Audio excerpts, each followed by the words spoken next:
nosotros. Muy bien, entonces vamos a entrar a la bendita y eterna palabra del Señor. Para eso estoy acá, para compartir la palabra del Señor en este título, Bendiciones de la Redención, capítulo 21, versículo 28 del Evangelio de Lucas, versículo que ya está aquí al frente, que ustedes pueden leer. La bendita y eterna palabra del Señor dice: cuando estas cosas comiencen a suceder, erguíos y levantad vuestra cabeza, porque vuestra redención se acerca. Me llamó la atención esto, porque nuestro Señor Jesucristo había tenido una conversación un poquito prolongada con sus discípulos. Les había hablado de los detalles, de lo que iba a ser el último tiempo, y obviamente algunas cosas habían causado preocupación en el corazón de los discípulos del Señor, al grado de que llegó el momento en que el Señor les tuvo que corregir esa actitud de melancolía, de tristeza, de preocupación, y trató de inyectarles fe, y eso obviamente viene a causar que esos momentos de incertidumbre, esos momentos de preocupaciones, esos momentos de angustia, esos momentos de no sé qué hacer con esta situación, nuestro corazón y nuestro cerebro tiene que ser transformado y decir: Señor, no voy a preocuparme más de la cuenta, porque yo sé que tú tienes el control de todo. Y aquí es donde de nuevo viene la palabra que el apóstol Pablo escribe: ¿qué pues diremos a esto?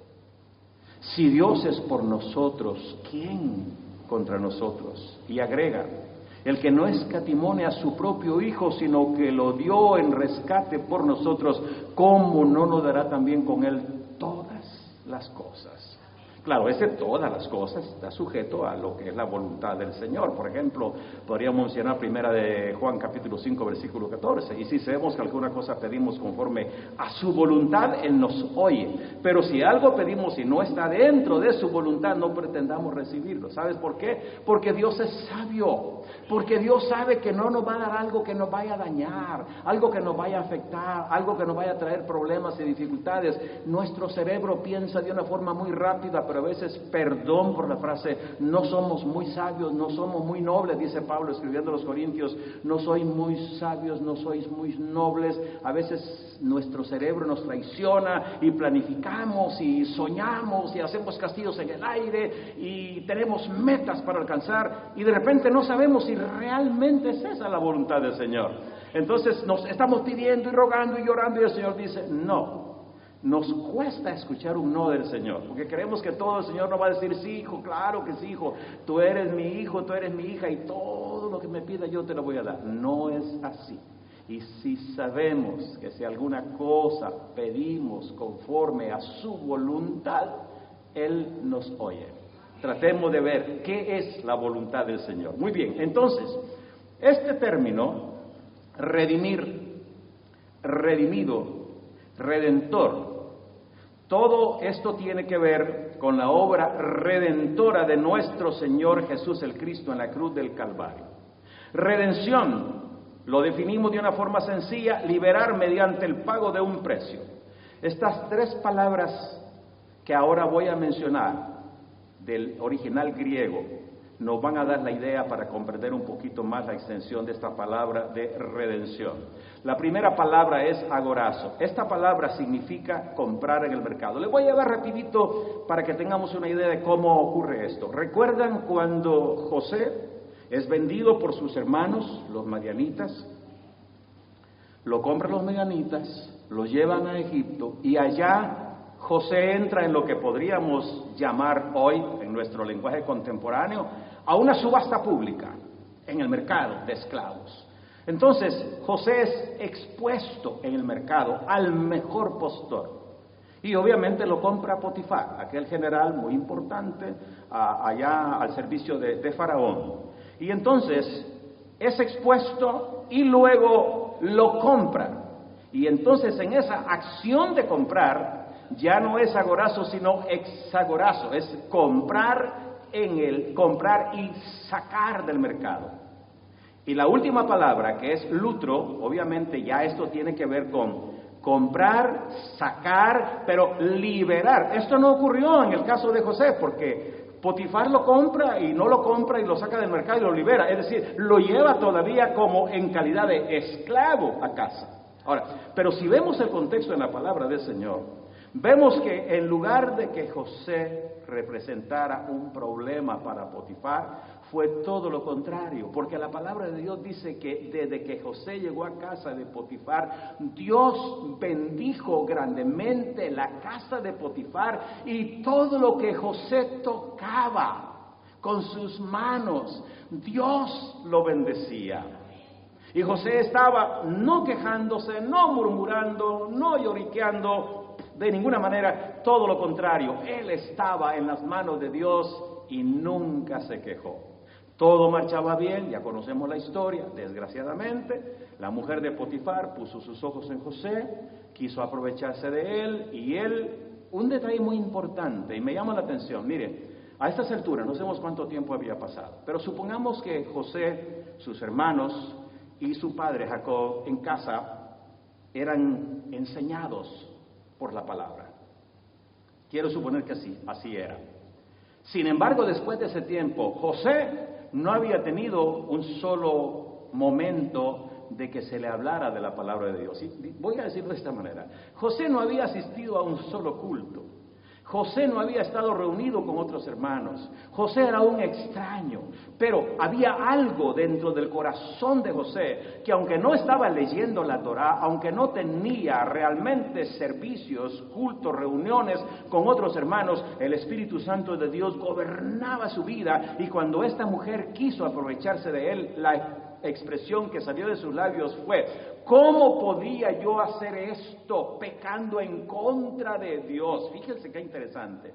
No, dijo José, porque pecaría en contra de Dios. Y segundo lugar, traicionaría a mi amo, que me ha tenido tanta confianza, me ha puesto por mayordomo de la casa y nada me ha negado, salvo tú, que eres su mujer. Eso me llamó la atención. Entonces, repito, para volver a estos tres pasos acá: agorazo, exponer en el mercado; hexagorazo, comprar y sacar del mercado; lutro, comprar, sacar y poner a libertad. Esto de alguna manera sí se ha dado en el caso de nosotros. ¿Cómo trato de explicarlo? Vamos a verlo a la luz de la palabra del Señor. Estas tres palabras griegas, mis amados hermanos, tienen que ver con la palabra hebrea Goel. La palabra Goel quiere decir redentor. Y la redención se efectúa por medio de sacrificio y poder. Ahora, recuerden esto: nosotros no tenemos nada que ver en eso, puesto que no somos judíos, no pertenecemos a Israel literalmente hablando. Pero Dios estableció leyes entre el pueblo de Israel, y entre esas leyes, algunos lo recordarán, estableció el Señor un año que se llamaba el año del jubileo. ¿Qué era el año del jubileo? Se celebraba cada 50 años.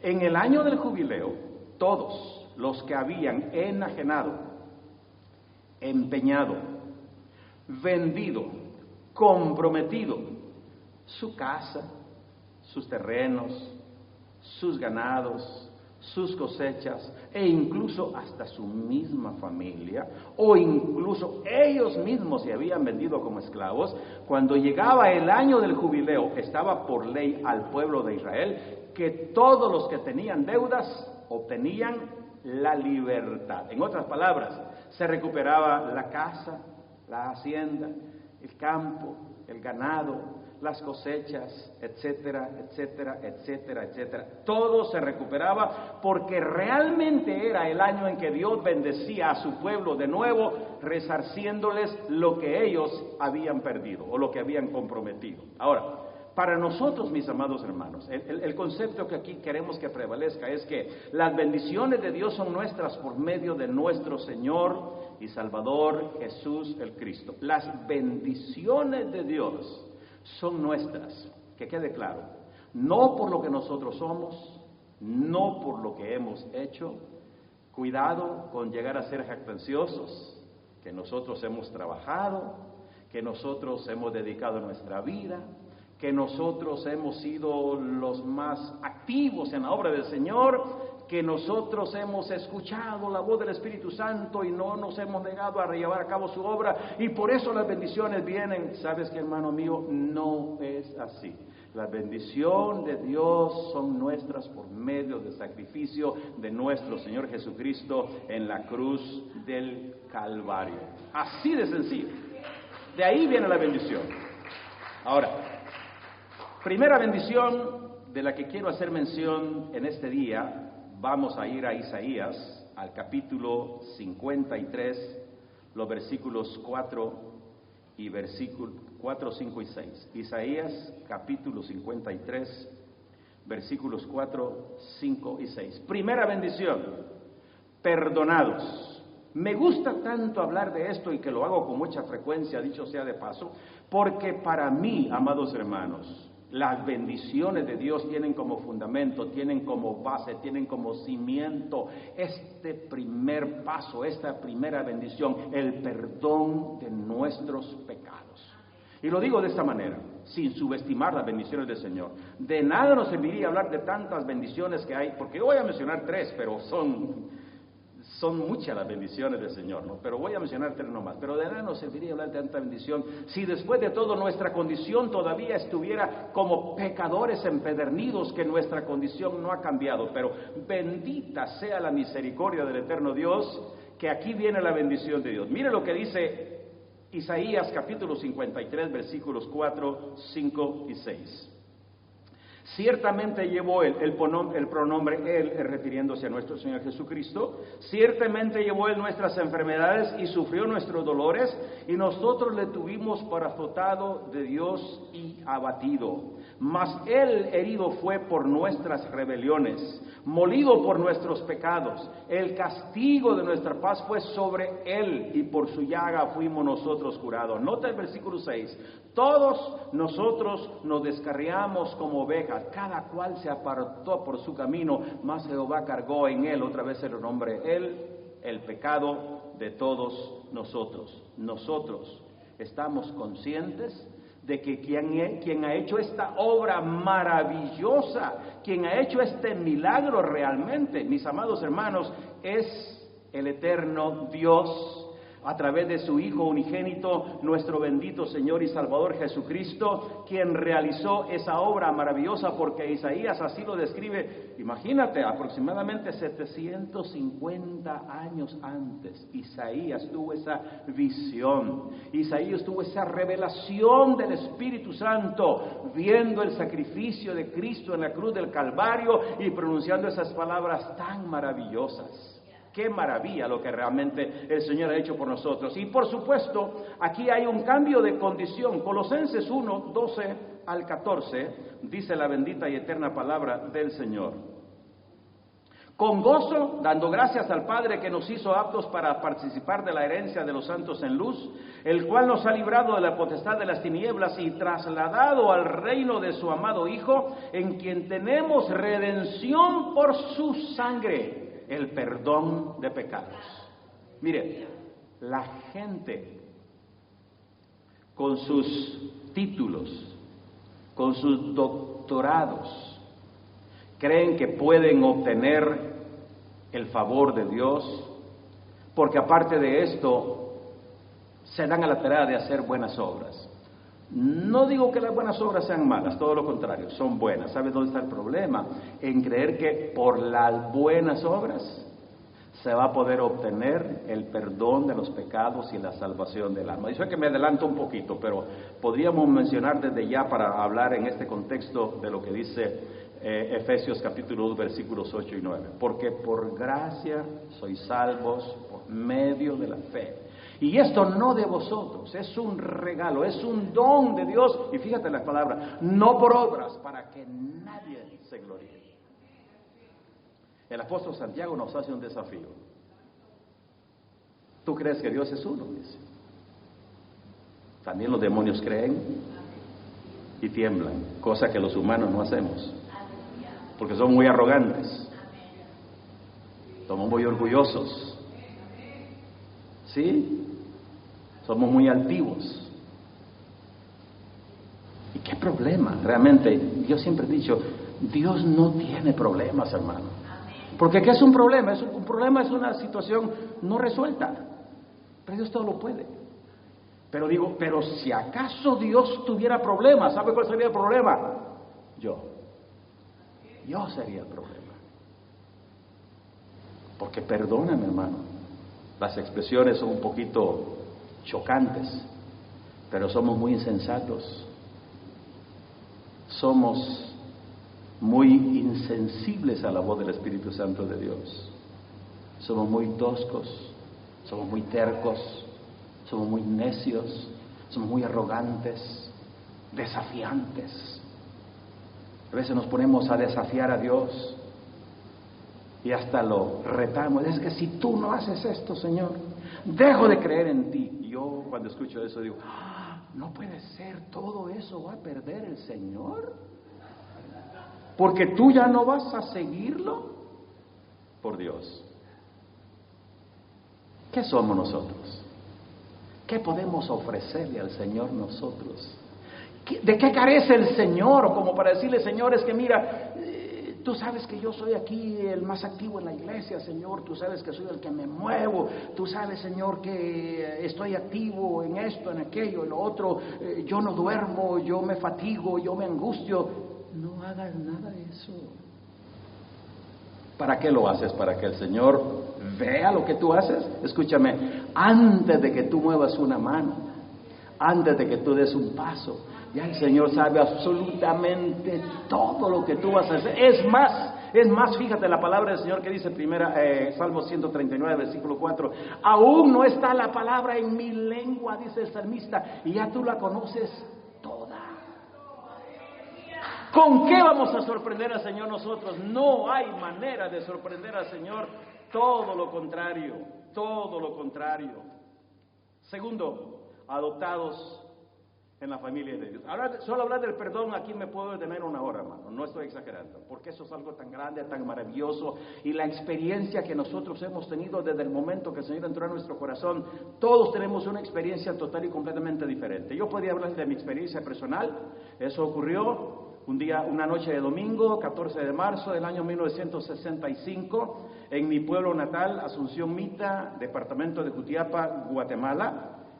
Esa noche, después de la prédica, yo pasé al frente, literalmente hablando, corriendo en cuanto el pastor dejó de predicar. No puedo recordar que predicó, sería mentiroso si dijera predicó sobre este tema, pero lo que sí sé, que al final de la predicación, las palabras del pastor fueron estas: debemos estar preparados para cuando Cristo venga a levantar a su iglesia. Cuando yo escuché aquello, yo pasé corriendo y de rodillas ahí recibí al Señor en mi corazón, y desde ese 14 de marzo del año 1965, aquí estoy todavía.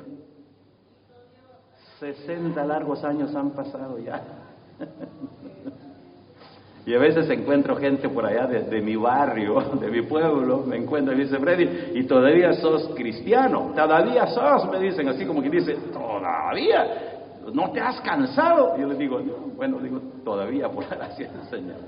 Y lamento que eso no haya sido antes, porque de cuántos males me habría librado. Era un muchacho inocente, era un adolescente, no conocía los vicios del mundo, no conocía nada, pero eso no significa que yo no era pecador. Era tan pecador como los demás, pero Dios tuvo misericordia de mí, en su infinita misericordia me rescató, me alcanzó, me salvó para su gloria y para su honra, y por eso estoy aquí dando testimonio de lo que Dios es capaz de hacer con el pecador empedernido. Mira, vamos a la segunda parte: adoptados en la familia de Dios. Hay un relato en la Biblia que por razón de tiempo no voy a leer todo el contenido, pero está en segundo libro de Samuel, en el capítulo 9, versículos 1 al 13. Algunos van a recordar esta historia. Ya Saúl había muerto, lamentablemente, en el valle de Gilboa. Había muerto él, habían muerto sus hijos, y obviamente entre estos el gran amigo de Jonatán, o Jonathan como algunos lo llaman, que es lo mismo, porque en castellano pues obviamente Jonatán es lo correcto. Y entonces había pasado ya el tiempo, David estaba en el reinado ya, y después de algún tiempo David comenzó a hacer una serie de análisis, y lo primero que le vino a la mente fue: ¿cómo puedo yo hacer misericordia con la casa de Saúl? Si recordamos, Saúl no fue un amigo de David, más bien fue su enemigo, lo persiguió hasta la muerte. hasta la muerte. Y literalmente hablando, la palabra dice que mientras David estaba en el palacio tocando su arpa, en 2 ocasiones Saúl trató de traspasarlo con la lanza. Lo esquivó David por misericordia de Dios, pero el propósito de Saúl era acabar con la vida de David. Pero David no trajo a memoria esos acontecimientos, sino que todo lo contrario. Había sido tan amigo de Jonatán que Jonatán le dijo en una ocasión, estando fuera del palacio en el campo: yo sé que tú vas a reinar en lugar de Saúl mi padre. David, yo quiero ser el segundo contigo. A mí me impresiona tanto. Les digo por qué. Porque aunque no hay mucha historia de la dinastía de los reyes en Israel, pero la costumbre obviamente en aquel tiempo era que inmediatamente cuando el rey por alguna razón dejaba de existir, su hijo era el que tomaba el mando, que tomaba las riendas del gobierno. Jonatán no pidió para sí esa transferencia de mando, transferencia de poder. Consciente le dijo a David: yo sé que tú vas a reinar en lugar de David mi padre. Haz misericordia conmigo. No te olvides de mi familia. Cuida de ella. Y David se lo prometió. Y a estas alturas, llegando a esta historia del segundo libro de Samuel, capítulo 9, versículos 1 al 13, David se inquieta y comienza a investigar, a indagar dónde hay un descendiente aquí de Saúl. Y por ahí apareció un hombre de nombre Siba, que tenía, por cierto, muchos hijos, una familia muy grande, había sido muy prolífero el hombre, y entonces eran los que trabajaban con él en el campo, tenían ganados, tenían terrenos, levantaban grandes cosechas, y obviamente, a estas alturas, Siba, de alguna manera, tenía el conocimiento de Mefiboset, que era justamente el nieto del rey Saúl, es decir, el hijo de Jonatán. Cuando David se entera de que Mefiboset vivía, de una forma un poquito así, si leemos nosotros el nombre Lodebar sin entender el significado, pues no nos da nada, ¿no? Pero cuando investigamos un poquito, ese nombre de Lodebar, el lugar donde vivía, era una tierra inhóspita, era un lugar desértico, era un lugar de mucha piedra, era un lugar sin futuro, era una tierra que no ofrecía absolutamente nada, es decir, era como una especie de abandono estar en aquel lugar. Entonces, pero David se inquieta y dice: hazme traer aquí delante de mí a Mefiboset. Ya se imaginan ustedes la reacción de Mefiboset, si ha conocido un poquito de la historia y la dinastía de aquel entonces y la crueldad de la gente. Lo primero que pensó Mefiboset fue: me está llamando para degollarme, para quitarme la cabeza. Porque era lo que hacían realmente los hombres impíos, malos y perversos en aquella época. Pero para sorpresa de Mefiboset, cuando entra, David lo llama por su nombre, le dice Mefiboset y dice: sí, tu siervo. Y entonces David se alegra al verlo. Y David, parafraseando el pasaje de la Escritura, le dice: no tengas miedo, no te he traído aquí para hacerte daño, todo lo contrario, tu padre conmigo fue un amigo muy íntimo, fuimos con una relación muy estrecha, y yo me comprometí con él, así que ahora Mefiboset te he hecho venir acá, porque yo quiero que tú ahora seas parte de mi familia. Y cuando Mefiboset escucha aquellas palabras, no lo podía creer, pero David está diciendo, fíjate, le dice a Siba: encárgate tú de recoger las cosechas, guárdalo todo en los graneros, tú y tu familia hagan eso. Pero te digo una cosa, Siba, Mefiboset está entrando al palacio y va a ser como uno de mis hijos, como uno de mi familia. En otras palabras, es adoptado en la familia del rey, va a comer de la mesa del rey, va a vestir de la ropa del rey, va a ser visto como uno de los hijos del rey. Mefiboset es bienvenido a la familia, es adoptado en la familia. ¡Qué maravillosa acción se ve allí! Ahora, hablando de nosotros, ¿qué dice la bendita y eterna palabra del Señor? Miren, vamos a regresar aquí en la palabra de Dios a Efesios capítulo 1, versículos 3 al versículo 7. Y yo quiero leerles esto porque es muy importante. Elegidos desde antes de la fundación del mundo. Veamos lo que dice Efesios 1, 3 al 7.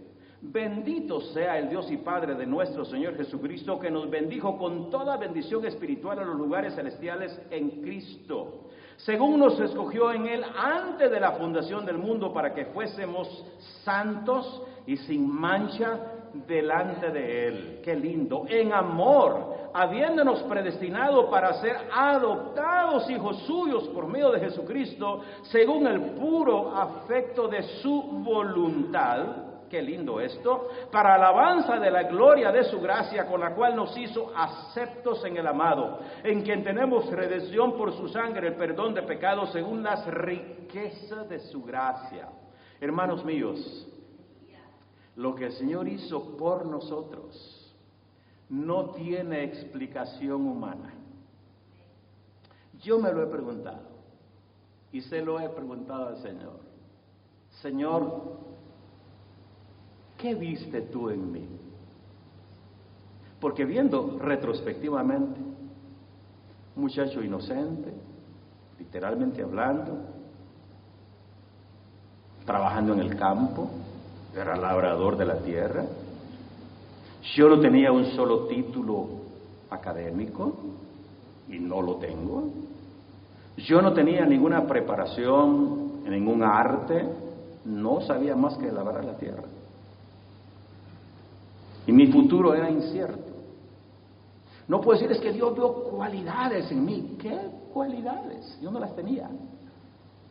Sí, todo lo que tenía eran defectos. Todo lo que tenía eran cosas feas y malas. No estaba involucrado en ninguna actividad ilícita, no, pero repito, después de todo era un pecador empedernido como toda la raza humana. Y le pregunté al Señor, ¿qué viste en mí? Pero ¿sabe qué me lleva el Espíritu? Que cuando el Señor en aquel tiempo me alcanzó, el Señor ya conocía mi trayectoria.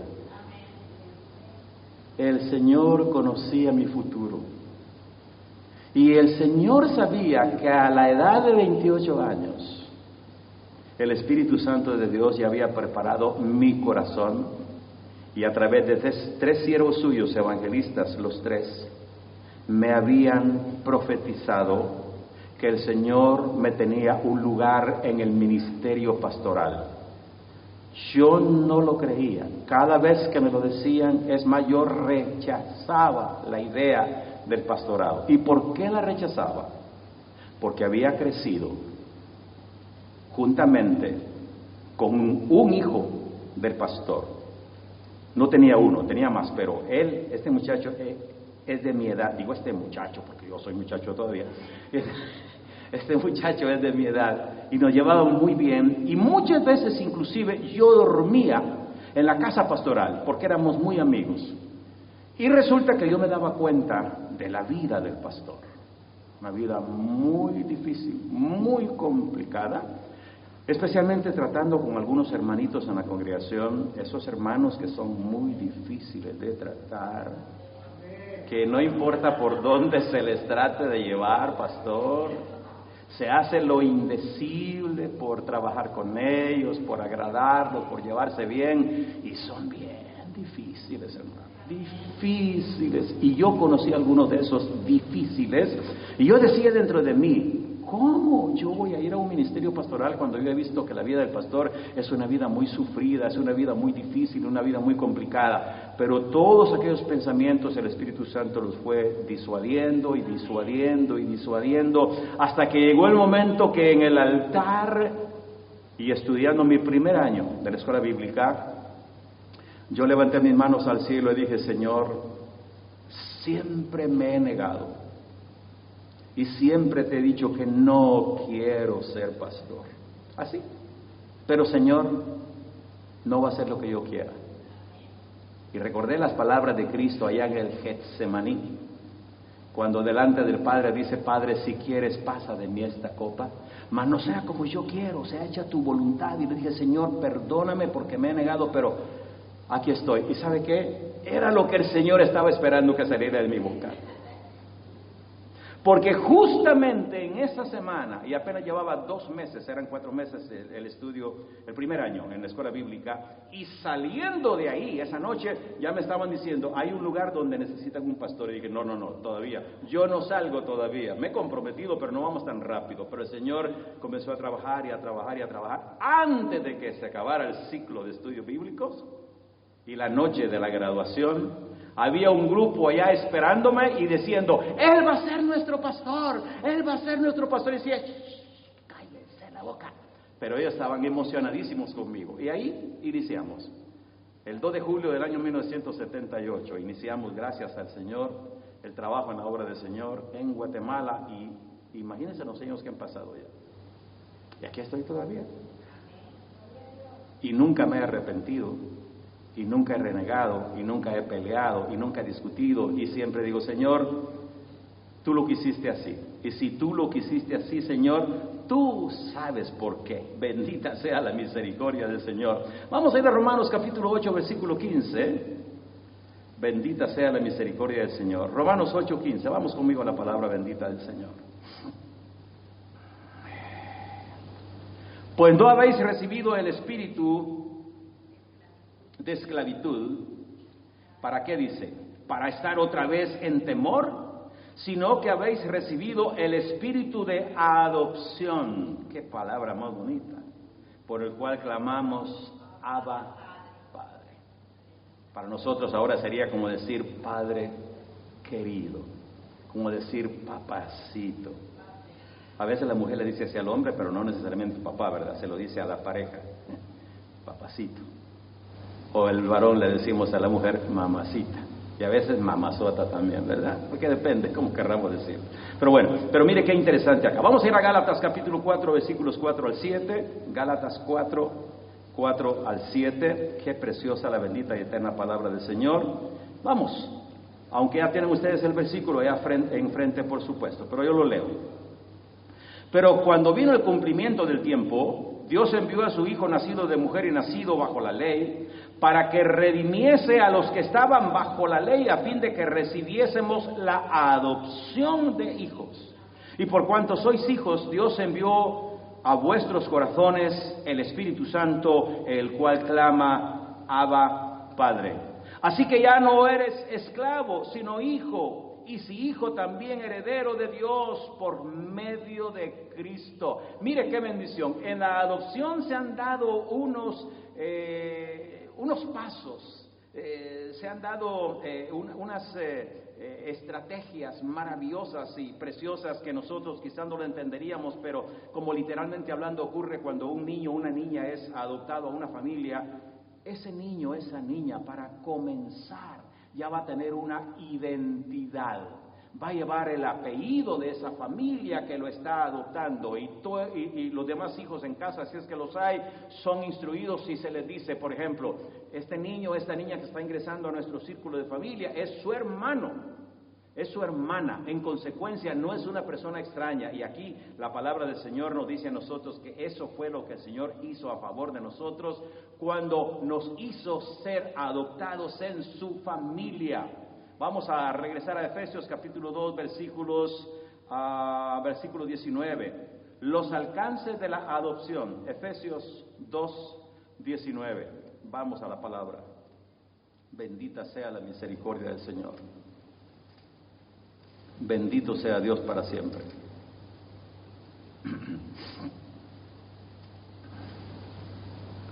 Así que ya no sois extranjeros ni advenedizos, o sea, nómadas, ¿verdad? En todo caso, sino conciudadanos de los santos y miembros de la familia de Dios. Mire hasta dónde llega el alcance de la adopción.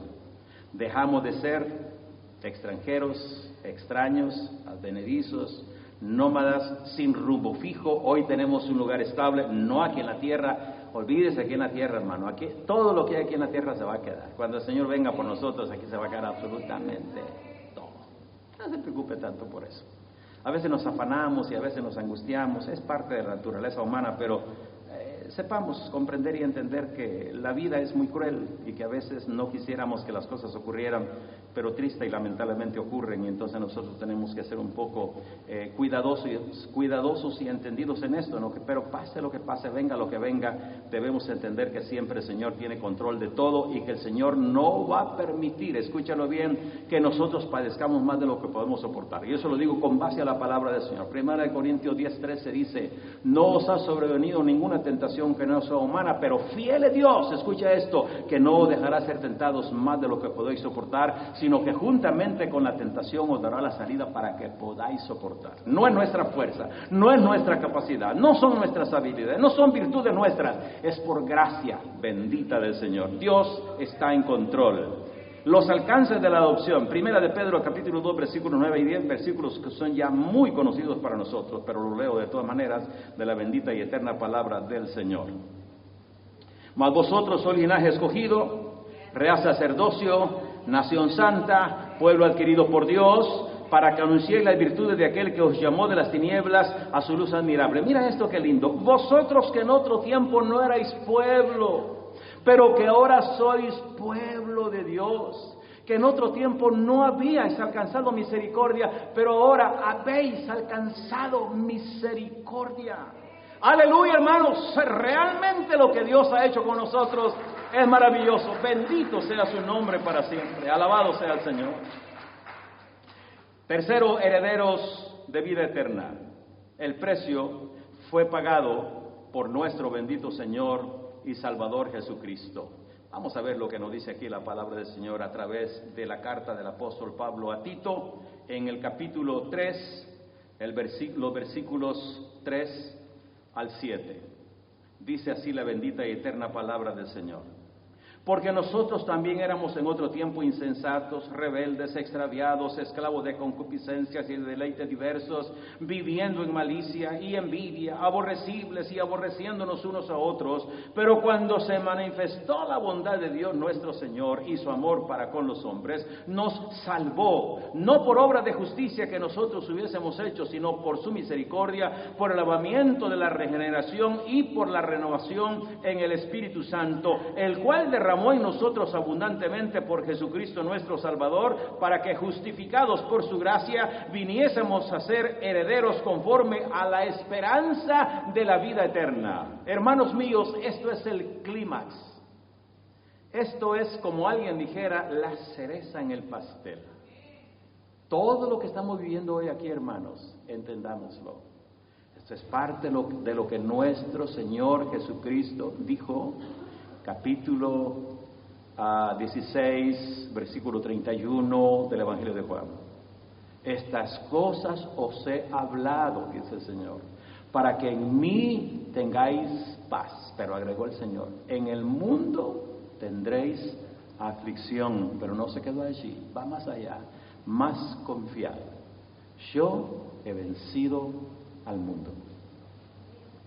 En el mundo tendréis aflicción. Eso es parte de lo que la palabra del Señor señala. En consecuencia, no nos sorprendamos, amados míos, confiemos en la misericordia del Señor. Esa vida eterna es ofrecida gratuitamente, Juan capítulo 3, versículos 16 y 17, versículos muy conocidos, porque de tal manera amó Dios al mundo, que ha dado a su Hijo unigénito, para que todo aquel que en él cree no se pierda, mas tenga vida eterna. Ese versículo no aparece ahí, pero lo agrego, porque no envió Dios a su Hijo al mundo para condenar al mundo, ese es el versículo que sigue, versículo 17, sino para que el mundo sea salvo por él. Y finalmente, primera de Juan, capítulo 5 y el versículo 20. Pero sabemos que el Hijo de Dios ha venido y nos ha dado entendimiento para conocer al que es verdadero, y estamos en el verdadero, en su Hijo Jesucristo. Este es el verdadero Dios y la vida eterna. ¿Quién nos va a mover de aquí a nosotros? Nobody. That's impossible. Estamos anclados, afianzados, afirmados, cimentados sobre la roca. Y qué bueno lo que dice el salmista, ¿no? Hablando de su experiencia personal en el Salmo 40, dice, en el Salmo 40, sacó mis pies del fango cenagoso y los puso sobre la roca. enderezó mis pasos, luego puso en mi boca canción nueva. Oirán esto muchos y temerán. La canción que sale de nuestros labios es una canción de victoria, es una canción de gratitud, es una canción de esperanza. Sabemos que hay un futuro, sabemos que hay un mañana, y el Señor se lo dijo a su pueblo a través del profeta Jeremías capítulo 29 versículo 11, Jeremías 29, 11, porque yo sé los pensamientos que tengo acerca de vosotros, dice el Eterno, pensamiento de paz y no de mal, para daros el fin que esperáis. ¿Qué más queremos con el Señor? Nuestro futuro está seguro. Concluyo con esto: despreciar, ignorar o rechazar estas bendiciones traerá como consecuencia la condenación eterna. Quiero dirigir mi atención a los hermanos y amigos que van a estar viendo esta transmisión a través de esta plataforma digital. Lo que he predicado de una forma sencilla con base a la palabra de Dios, estas bendiciones, el perdón de nuestros pecados, la adopción a la familia de Dios y la esperanza de la vida eterna. Si el ser humano rechaza estas bendiciones, este ofrecimiento gratuito de parte del Señor, ¿qué va a ser el resultado de todo esto? La condenación eterna. Pero amigos, el Señor quiere perdonarlos. El Señor quiere salvarnos. Esto no es un mensaje para intimidar a nadie. Esto no es un mensaje condenatorio. Es un mensaje de esperanza, porque evangelio quiere decir buenas nuevas de salvación. Así que amigos, si tú todavía no conoces a Jesucristo, hoy en este momento te invito para que abras tu corazón y le digas al Señor: entra a mi corazón. Yo quiero tener la esperanza de esas bendiciones que se me han predicado en este día, que son el perdón de pecados, la adopción a la familia de Dios y la vida eterna. Que Dios te bendiga. Y hermanos, Dios los bendiga a todos. Gracias a Dios porque el Señor está con nosotros y el Señor ha hecho que nuestros corazones sientan el gozo, sientan la alegría preciosa de saber que somos bendecidos porque Dios ha hecho todo por nosotros en la cruz del Calvario a través de Jesucristo. Que Dios nos bendiga.